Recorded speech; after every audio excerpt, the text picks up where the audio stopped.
আইয়ুব নবীর জীবনের এক করুণ ঘটনা, সঙ্গী সাথীরা চলে গেল থাকলো রহিমা।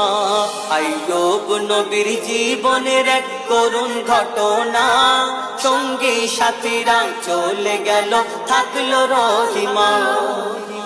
কুষ্ঠ রোগেতে আইয়ুব নবীর পৌঁছে গেল পা, গ্রামবাসীরা সব বলে দিল অন্য কোথাও যা। বিবি রহিমা সাথে নিয়ে অন্য গ্রামে যায়, সেখান থেকেও তাড়িয়ে দিল দুর্গন্ধের জ্বালায়।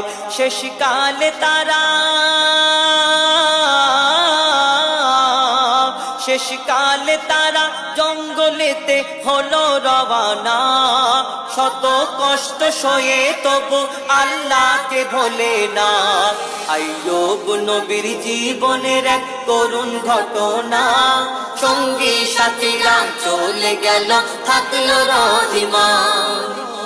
এক নির্জন জঙ্গলে গিয়ে বেঁধেছে বাসা, আল্লাহর উপরে ছিল তাদের অটুট ভরসা।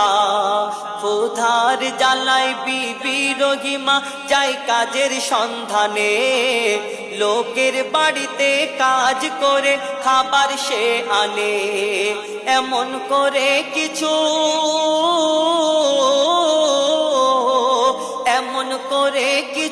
সময় তাদের কাটে দেখো না। আইয়ুব নবী আল্লাহর ইবাদত করতে ভোলে না। আইয়ুব নবীর জীবনের এক করুণ ঘটনা, সঙ্গী সাথীরা চলে গেল থাকলো রহিমা। একদিন রহিমা কাজের খোঁজে এক মহিলার কাছে